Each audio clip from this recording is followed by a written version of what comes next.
There's something deeply unnerving about watching someone unravel in real time. The vacant stares, the erratic behavior, the desperate attempts to appear normal that somehow make everything seem even more off. For Justin Bieber fans, the past few months have been extremely worrying as the pop star appears to be spiraling before our very eyes. A lot has changed, and much of it for the worst. In August 2024, Justin and his wife Hailey welcomed their first child into the world. As any new parent could tell you, there's a lot of adjusting to do. Sleepless nights and constant stress can become the norm. So to appear tired and strung out isn't out of the ordinary. However, what we're seeing today with Justin goes beyond that. Videos of him have surfaced where he looks aged, grinding, his jaw and licking his lips, which are signs you'd commonly associate with drug use. And his social media activity has also been concerning as he's gone from hardly posting at all to posting several times a day with some posts, seemingly directed at his ex, Selena Gomez. Selena recently tied the knot with record producer and songwriter Benny Blanco, who previously worked with Justin on several of his hit songs like Love Yourself, Somebody to Love, and Cold Water. As Selena and Benny's relationship has become more public, Justin has become more turbulent. While his team has explicitly denied any substance abuse issues, claiming he's in one of the best places of his existence, the contrast between their statements and what we're seeing is stark. The fact is that Justin of today is worlds away from the joyful, go-lucky teen who conquered the music industry. But much of how his existence has turned out hasn't been his choice. From an early age, he's been pulled in different directions by those around him, some who pursued him relentlessly for years before finally getting close, others who should have never been allowed near him in the first place, and an industry that pushed him to breaking point while extracting every dollar possible from his talent and pain. The people who are supposed to protect him instead break down, burn out, or something else entirely. It hasn't come out of nowhere. It's the result of years of trauma, struggle, and exploitation. And to understand how we got here, we have to go back. Justin Bieber's story didn't start like most stars. Born in 1994 in Canada, it was clear from a very early age that music was in his blood. By age 3, he was already keeping rhythm on toy drums. This is how I drum.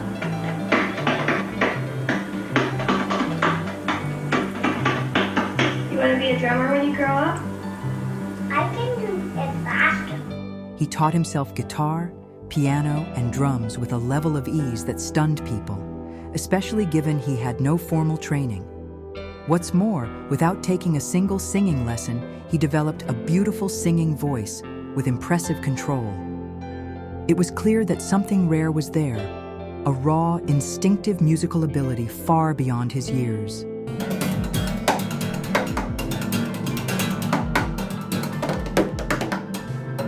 But behind his extraordinary talent was a complicated beginning. His mother, Patty Millett, was just 18 when she gave birth to him and had a childhood heavily marked by trauma. Starting from a young age, my parents split, as a lot of parents do, and my dad abandoned us, moved, to.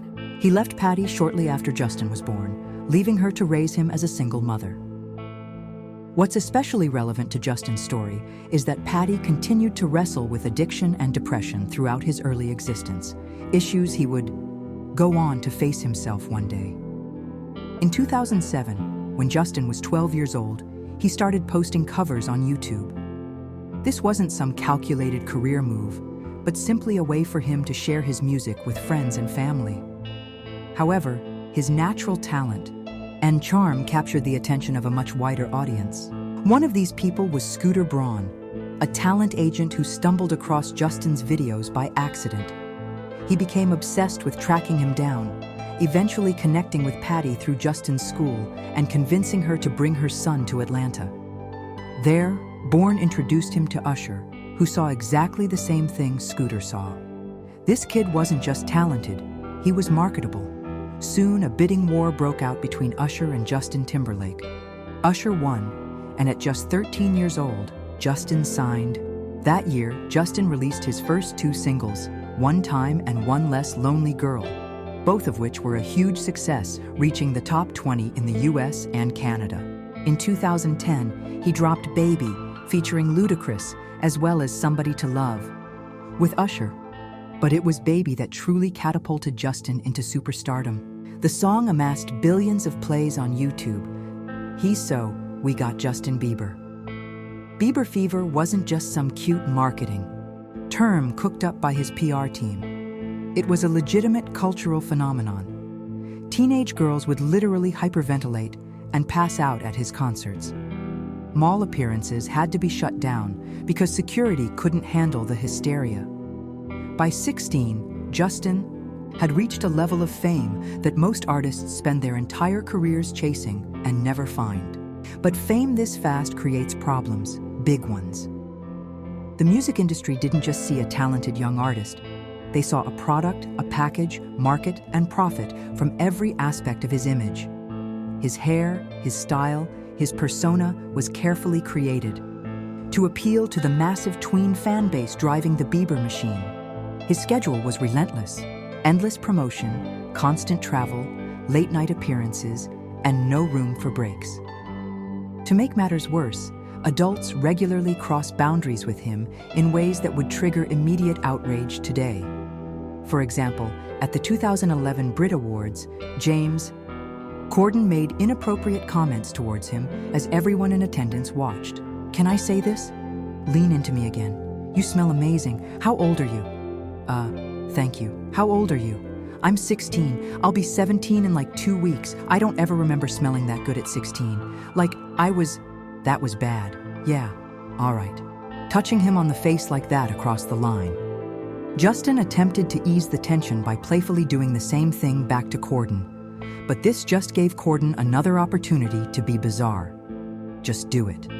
Don't mess around. Don't tease. Me, Bieber. Another awkward situation took place the following year when Katy Perry grabbed his ass while they were having a hug. Then David Letterman manhandled him on his talk show in front of thousands after criticizing his new tattoos. The same thing almost happened on an episode of The Talk when actress Leah Remini got out of her seat to grab a hold of him. "Justin, Bieber, I will squeeze your face. I will squeeze your face." Justin got as far away from her as possible and had to say no 5 times before she finally got the message. But it didn't stop there. Leah insisted on asking Justin inappropriate questions that no 40-year-old woman should ever be asking a 15-year-old boy. You have to be naked on stage during one full song, or drink a cup of blended worms.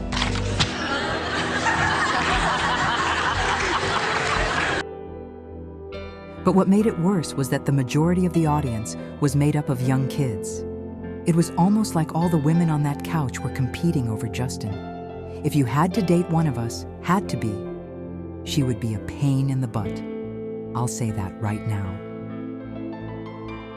But arguably nothing was worse than what happened at the 2012 American Music Awards. After Justin stepped out on stage to accept an award, then 40-year-old actress Jenny McCarthy outright assaulted him.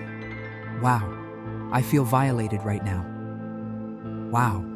Can you imagine if the genders were reversed? Afterwards, Jenny was asked about what happened in some interviews, and she seemed almost proud about what she'd done. I did grab his butt. I'm single. I couldn't help it. He was just so delicious. So little. Just, I saw that you totally it was like a full-on almost makeup session. A little cougar frightening. Yeah. But I took the opportunity in the window, considering I'll never get to do it again, and kind of molested him. These encounters weren't just awkward moments. There were signs that Justin's boundaries didn't matter, and he wasn't the only teen star being pushed to their limits by the industry.